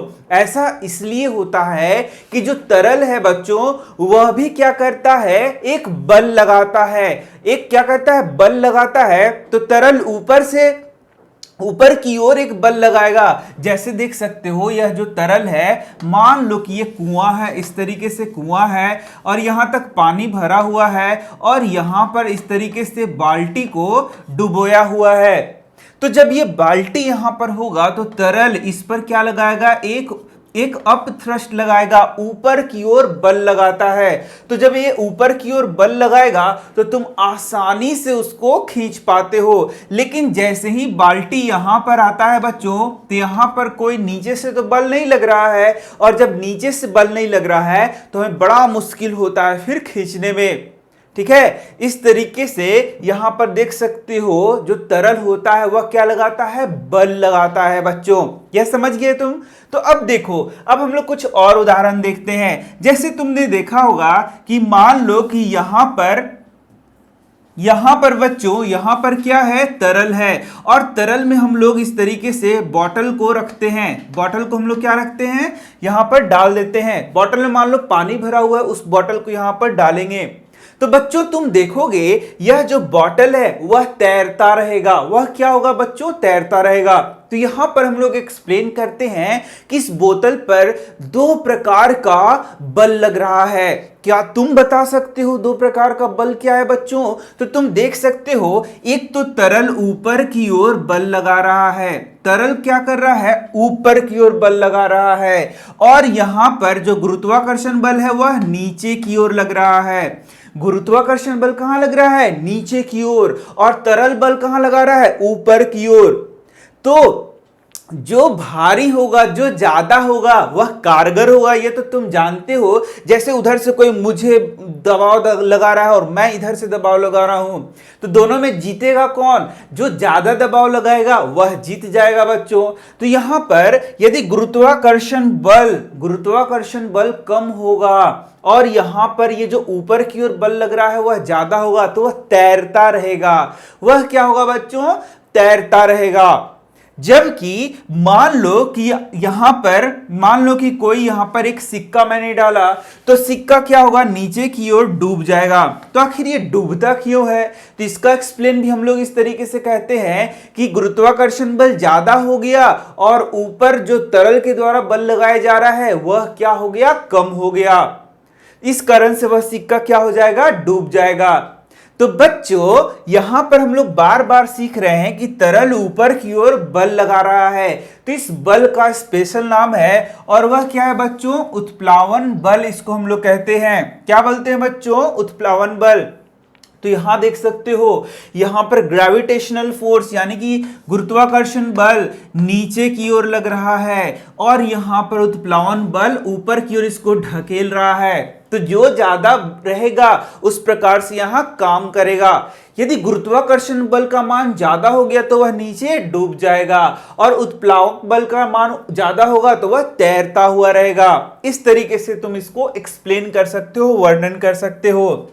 जब कोई वस्तु किसी तरल में डुबाई जाती है तो वस्तु का भार जो पृथ्वी के गुरुत्वीय बल के कारण होता है, वस्तु को नीचे की ओर, वह तरल उस पर जो ऊपर की तरफ बल लगाता है, उत्प्लावक बल सदैव ऊपर की तरफ आरोपित होता है। तो उत्प्लावक बल ऊपर ढकेलेगा और गुरुत्वाकर्षण बल नीचे खींचेगा। जो भारी पड़ जाएगा उस तरीके से वहां रिएक्शन देखने को मिलेगा। तो इस तरीके से देख सकते हो, यदि गुरुत्वीय बल ज्यादा है, गुरुत्वीय बल क्या है बच्चों, ज्यादा है, और उत्प्लावन बल क्या है बच्चों, कम है। गुरुत्वीय बल ज्यादा हो गया, गुरुत्वाकर्षण बल वहां पर पृथ्वी का ज्यादा हो गया और उत्प्लावन बल क्या हो गया बच्चों, कम हो गया। तो बताओ डूबेगा या तैरेगा? तो ये क्या होगा बच्चों, वह वस्तु डूब जाएगा। बहुत आसान है, वस्तु क्या हो जाएगा, डूब जाएगा। यह भी तुमसे कभी कभी पूछा जा सकता है कि वस्तु कब डूबेगा, तो बोलोगे गुरुत्वीय बल ज्यादा होगा, उत्प्लावन बल कम होगा, तो वस्तु पिंड क्या हो जाएगा, उस द्रव में, उस तरल में डूब जाएगा। बहुत आसान है। लेकिन यदि इसका उल्टा होगा तो वस्तु क्या होगा, तैरेगा। इसका उल्टा हो जाएगा तो वस्तु क्या हो गया बच्चों, तैरेगा। इतना समझ गए तुम? तो बच्चों अब हम पढ़ेंगे आर्किमिडीज का सिद्धांत, जो कि बहुत इंपॉर्टेंट है और बहुत ही आसान है, लेकिन तुम्हें इसे थोड़ा सा अच्छे से समझना होगा। तो आर्किमिडीज का प्रिंसिपल ही है बच्चों, जिस पर देखोगे कि जो नाव है, शिप है, वह पानी में तैरता है। तो चलो इस सिद्धांत को देखते हैं और फिर हम समझते हैं इस सिद्धांत को कि सिद्धांत में क्या कहा गया है। तो देख सकते हो, थोड़ा सा यहां पर इधर उधर लिखा हुआ है, लेकिन हिंदी में थोड़ा सा मुश्किल होता है लिखना, मैं बार बार बता रहा हूं। तो देख सकते हो आर्किमिडीज का सिद्धांत। तो यहां पर देख सकते हो, जब किसी वस्तु को किसी तरल में पूर्णतः या अंशतः डुबोया जाता है, जब कोई वस्तु है, मान लो कि कोई वस्तु है, उसको तरल में देख रहे हो, यहां पर क्या कर रहे हैं, डुबो रहे हैं। यह है तरल बच्चों, और किसी वस्तु को यहां पर क्या कर रहे हैं, इसमें डुबोया जा रहा है। तो क्या कहता है, बहुत ध्यान से समझना। तो बहुत ध्यान से समझो बच्चों, तब वस्तु ऊपर की तरफ लगने वाला एक बल अनुभव करती है। यह बल वस्तु द्वारा विस्थापित तरल के भार के बराबर होती है। तो यह है विस्थापित बच्चों, ये क्या है, विस्थापित। इस तरीके से विस्थापित लिखा हुआ है। तो इसे ही हम लोग क्या बोलते हैं बच्चों, आर्किमिडीज का प्रिंसिपल कहते हैं। तो क्या बोल रहा है, बहुत ध्यान से सीखो कि जब किसी वस्तु को किसी तरल में डुबोया जाता है, तरल में डुबोया जाता है, तो वह एक बल का अनुभव करता है, जिसे हम लोग उत्प्लावक बल कहते हैं। यह तो जानते हो। तो वह किसके बराबर होता है, वह उसमें विस्थापित जल के बराबर होता है। जितना जल वो विस्थापित करेगा उसके बराबर होगा।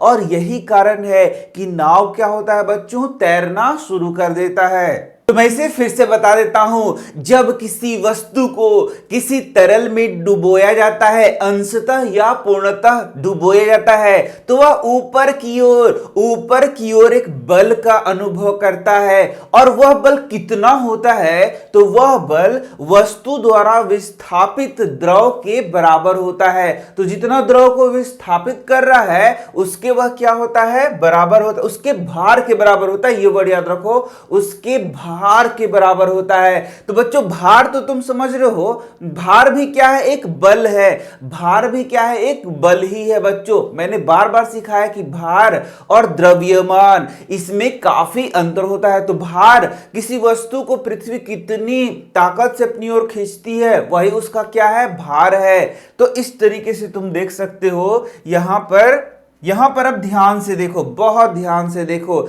बहुत आसान है। जब किसी वस्तु को यहां डुबोया जा रहा है, बच्चों यहां देखो, एक वस्तु को यहां पर डुबोया जा रहा है। तो जब डुबोया जाएगा तो जरा सोचना, जब इसको डुबोया जाएगा तो यहां से इसके आयतन के जितना यहां पानी निकलेगा या नहीं निकलेगा, पानी निकलेगा। तो यही हो गया विस्थापित द्रव, इसे ही हम लोग क्या बोलेंगे, विस्थापित द्रव। तो इसे डाला जा रहा है, इधर से पानी निकल रहा है, डाला जा रहा है, इधर से पानी निकल रहा है। तो जितना विस्थापित द्रव है ये विस्थापित द्रव है, विस्थापित द्रव।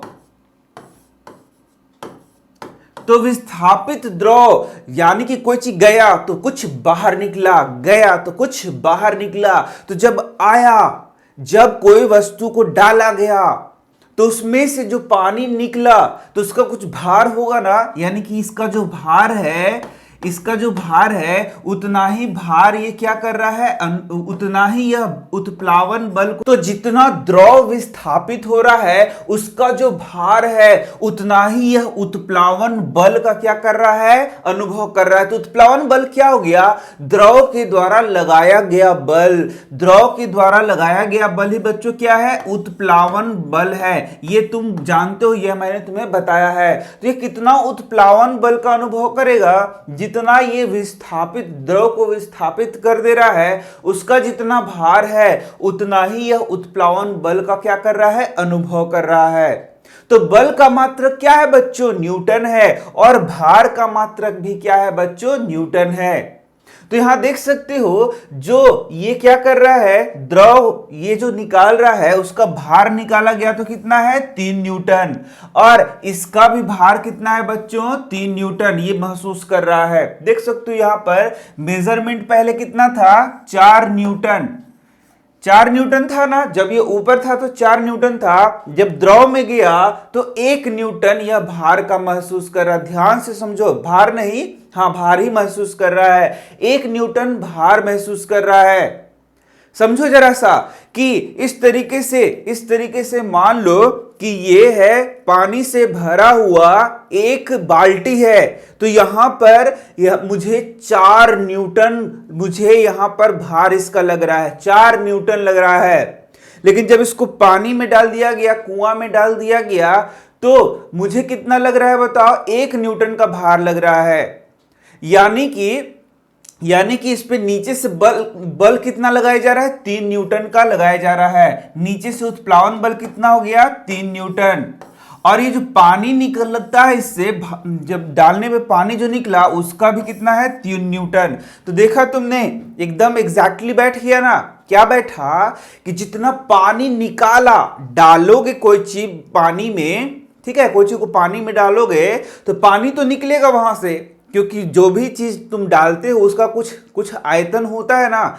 तो जितना डालोगे उसी के बराबर पानी बाहर निकलेगा। तो पानी बाहर निकलेगा या फैल जाएगा, जो भी कहो, तो वह जो पानी है उसका भार कुछ होगा या नहीं होगा।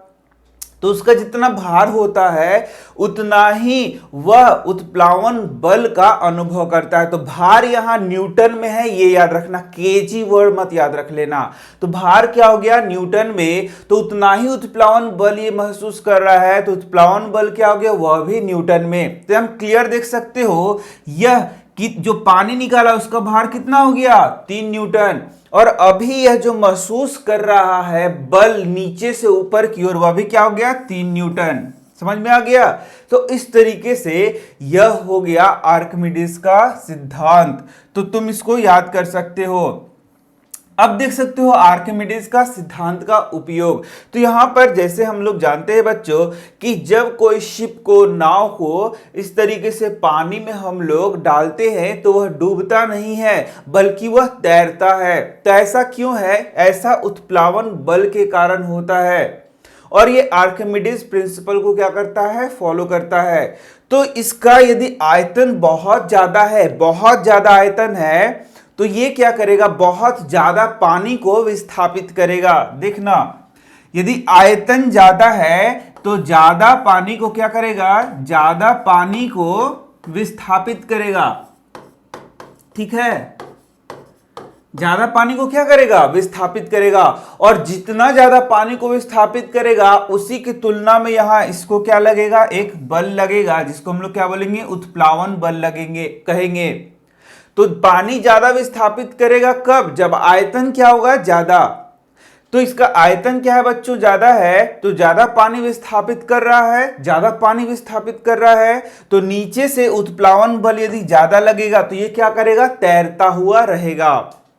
लेकिन मान लो यहां से एक छोटा सा कील है इस तरीके से, तो इसका आयतन क्या है, कम, आयतन कम है, तो ये कम विस्थापित करेगा जल को, तो नीचे से जो महसूस कर रहा है उत्प्लावन बल को वह भी कम लगेगा, तो ये क्या होगा, झट से डूब जाएगा। तो आयतन पर ही यहां पर हम लोग एक चीज सीखते हैं, और वह क्या है बच्चों, वह है तुम्हारा घनत्व। वह क्या है बच्चों, घनत्व। तो घनत्व भी एक बहुत बड़ी भूमिका निभाता है किसी चीज के डूबने में या नहीं डूबने में। तो यहाँ घनत्व में हम लोग पानी मतलब जो तरल है उसका घनत्व भी देखते हैं। यदि जो तरल है बच्चों उसका घनत्व ज्यादा है तो बहुत कोई चीज वहां आसानी से नहीं डूबेगा, और तरल है उसका घनत्व कम है तो कोई चीज आसानी से डूब जाएगा। जैसे तुम्हें अब घनत्व नहीं समझ में आ रहा है तरल का, तो तरल का ऐसा घनत्व समझ लो कि एक है पानी और दूसरा है गोंद। तो गोंद का घनत्व, गोंद बाल्टी में भर रखा है तुमने, और एक में क्या रखा है, पानी रखा है, और एक में पेंट को रखा है। तो तुम देख सकते हो पेंट है या फिर वहां पर गोंद डाल के रखा है, तो उसका घनत्व क्या उस द्रव का ज्यादा है, जबकि पानी है, दूध है, उसका घनत्व क्या है, कम है। तो वह भी एक भूमिका निभाता है। और यदि हम लोग पदार्थों का बात करें तो उसका भी घनत्व होता है। तो घनत्व मतलब क्या हो गया बच्चों, यहां देख सकते हो, घनत्व मतलब क्या हो गया, द्रव्यमान बटा आयतन। घनत्व मतलब क्या हो गया, घनत्व बराबर द्रव्यमान बटा आयतन। तो यदि आयतन अधिक रहेगा तो घनत्व कम रहेगा, आयतन कम रहेगा तो घनत्व ज्यादा रहेगा। तो इस तरीके से बच्चों यहां पर आयतन भी एक बहुत इंपॉर्टेंट वर्ड हो गया, इसे भी तुमको समझना पड़ेगा। तो आयतन क्या हो गया, कोई पिंड कितना स्थान घेरती है उसे ही हम लोग क्या बोलते हैं, उसका आयतन बोलते हैं। ठीक है, और द्रव्यमान तो तुम जानते ही हो, तो द्रव्यमान बटा आयतन करेंगे तो क्या हो जाता है, घनत्व हो जाता है। तो ये भी तुमने समझ लिया होगा। तो अभी हम लोग आर्किमिडीज प्रिंसिपल पर ही हैं, थोड़ा सा वह भी समझ लो कि इसका यहां पर सिद्धांत का क्या क्या उपयोग है। तो यहां देख सकते हो यह पदार्थों का आपेक्षिक घनत्व ज्ञात करने में उपयोगी है। यह जलयानों और पनडुब्बियों के क्या होता है, डिजाइन बनाने में प्रयोग किया जाता है। दुग्धमापी देख सकते हो, दुग्धमापी है ये, जिसे हम लोग लैक्टोमीटर कहते हैं। और हाइड्रोमीटर किस पे आधारित होता है, आर्किमिडीज के सिद्धांत पर ही आधारित होता है। ठीक इसी तरीके से लोहे एवं स्टील का बना एक जलयान इतना बड़ा होते हुए भी पानी में तैरते रहता है, लेकिन ये एक छोटी सी जो कांटी है या फिर कील है वह पानी में डूब जाती है, उसको भी हम इससे क्या कर सकते हैं, एक्सप्लेन कर सकते हैं। तो इस तरीके से तुम देख सकते हो कि आर्किमिडीज का प्रिंसिपल कितना इंपॉर्टेंट है। तो इसके बाद यही घनत्व आ जाता है बच्चों। तो घनत्व को यदि परिभाषित करना है तो यहां देख सकते हो द्रव्यमान प्रति यूनिट आयतन को हम लोग क्या बोलते हैं, घनत्व बोलते हैं। या इसको बोल सकते हो कि किसी वस्तु का घनत्व उसके प्रति एकांक आयतन के द्रव्यमान को कहते हैं। प्रति एकांक आयतन, प्रति एकांक आयतन के द्रव्यमान को क्या कहते हैं, घनत्व कहते हैं। तो ये सब बहुत सिंपल चीज है, बहुत इंपॉर्टेंट है। क्लास 9 में यदि तुमने पढ़ लिया है तो आगे भविष्य के लिए बहुत इंपॉर्टेंट है। तो ऐसा मत समझना कि बस सिर्फ 9th के लिए है। 9, 10, 11, 12 जब भी तुम्हें एग्जाम आएगा, जब भी तुम्हें कोई कॉन्सेप्ट आएगा तो उसके लिए बहुत इंपॉर्टेंट है। तब घनत्व बराबर द्रव्यमान बटा आयतन होता है, इसे कभी जीवन में तुम नहीं भूलना। अब देखोगे घनत्व का मात्रक किलोग्राम प्रति घन मीटर होता है। यानी कि यहां देख सकते हो द्रव्यमान का मात्रक क्या हो गया, केजी, ठीक है, और आयतन का मात्रक क्या हो गया, मीटर क्यूब। तो घनत्व का मात्रक क्या हो गया, केजी प्रति मीटर क्यूब, या फिर इसको लिख सकते हैं केजी मीटर, ऐसे करके -3। तो ये हो गया घनत्व का मात्रक बच्चों। तो घनत्व का मात्रक भी तुम्हें याद रखना है। अब देखो कि विशिष्ट परिस्थितियों में किसी पदार्थ का घनत्व सदैव समान होता है, अतः किसी पदार्थ का घनत्व उसका लाक्षणिक गुण होता है। तो बच्चों यहाँ पर कोई भी पदार्थ है तो घनत्व उसका क्या है, लाक्षणिक गुण होता है, क्योंकि वह परिस्थितियों के अनुसार नहीं बदलेगा। तो इस बात को तुम याद रख सकते हो, मतलब उसका इनहेरेंट कैरेक्टर है, वह उसमें कोई चेंज नहीं आएगा। अब देख सकते हैं आपेक्षिक घनत्व बच्चों, तो किसी पदार्थ का घनत्व और पानी के घनत्व के अनुपात को आपेक्षिक घनत्व कहते हैं। तो यह लास्ट टॉपिक है, बहुत ध्यान से सुनो। तो किसी पदार्थ का जो घनत्व है उसको जब हम लोग पानी के घनत्व से तुलना करके बताते हैं तो सही हम लोग क्या बोलते हैं, आपेक्षिक घनत्व बोलते हैं, कि पानी के घनत्व की अपेक्षा में उस पदार्थ का कितना घनत्व है उसे ही हम लोग क्या बोलेंगे, आपेक्षिक घनत्व। तो बहुत आसानी से इसको लिख सकते हो, आपेक्षिक घनत्व बराबर क्या हो सकता है, पदार्थ का घनत्व बटा पानी का घनत्व। तुम बोलोगे कि सर आपके बोर्ड पे बहुत गलत लिखा हुआ है, तो ये इंग्लिश नहीं है, हिंदी में काफी टाइपिंग में गड़बड़ होता है। तो पदार्थ का घनत्व हो गया बच्चों, पदार्थ का घनत्व हो गया बटा क्या हो गया, पानी का घनत्व हो गया। इस तरीके से तुम यहां पर इसको लिख सकते हो। तो देखो ऊपर पदार्थ का घनत्व है और नीचे पानी का घनत्व है, तो जो घनत्व का मात्रक यहां ऊपर है वही नीचे है, तो वो दोनों कट जाएगा। इसलिए आपेक्षिक घनत्व का बच्चों कोई भी मात्रक नहीं होता है, यह भी तुम याद रखना। तो यहां पर इस तरीके से तुम देख सकते हो, यहां पर आपेक्षिक घनत्व को हम लोग निकाल सकते हैं। यहां देख सकते हो चांदी का आपेक्षिक घनत्व क्या है, 10.8 है। पानी का घनत्व क्या है, 103 किलोग्राम प्रति मीटर माइनस क्यूब है। तो ऐसा ही मात्रक में चांदी का घनत्व क्या होगा। तो बच्चों यहां पर देख सकते हो आपेक्षिक घनत्व हम लोग जानते हैं, यहां पर लिखा ही हुआ है, देख लो यहां आपेक्षिक घनत्व है। देखो क्या हो गया, चांदी का घनत्व बटा पानी का घनत्व, चांदी का घनत्व बटा पानी का घनत्व। तो ऐसे देख सकते हो, मान लो आपेक्षिक घनत्व है, आपेक्षिक घनत्व बराबर क्या हो गया, चांदी का घनत्व बटा पानी का घनत्व। तो यदि तुमको चांदी का घनत्व पूछा जा रहा है तो इसको यदि गुना कर देंगे तो चांदी का घनत्व हमें आ जाएगा। तो आपेक्षिक घनत्व यहां पर बच्चों दिया हुआ है, देख सकते हो यहां पर आपेक्षिक घनत्व दिया हुआ है, पानी का घनत्व दिया हुआ है, तो क्या चांदी का घनत्व मिल जाएगा, बिल्कुल मिल जाएगा। पानी और आपेक्षिक घनत्व को हम लोग क्या करेंगे, गुना करेंगे तो हमें चांदी का घनत्व मिल जाएगा। इस तरीके से यहाँ इसको हम लोग क्या कर सकते हैं बच्चों, बना सकते हैं। यहाँ पर देख सकते हो यदि इसको गुना किया जाए तो यह फिर आसानी से निकल जाएगा। तो बच्चों इस तरीके से तुम कुछ क्वेश्चन को अपने से बनाओ, क्योंकि जो न्यूमेरिकल्स होंगे उसे मैं अलग से वीडियो करके बताऊंगा तुम्हें। तो बच्चों तुम बताना कि तुम्हें ये चैप्टर समझ में आया या नहीं आया। और बच्चों यदि तुम हमारे चैनल से पढ़ते हो तो इस चैनल को सब्सक्राइब करके ही पढ़ो और लोगों को शेयर करो। बहुत कम सब्सक्राइबर है हमारे चैनल में, इसलिए बहुत अच्छे अच्छे वीडियोस मैं तुम्हें नहीं दे पा रहा हूँ। हम लोग सिर्फ इंग्लिश के वीडियो पर ही काम कर रहे हैं। तो बच्चों तुम बहुत अच्छे से यहाँ पर पढ़ाई करो और अच्छे मार्क्स भी लाओ। तो मैं मिल रहा हूँ तुमसे नेक्स्ट वीडियो में। Thank you.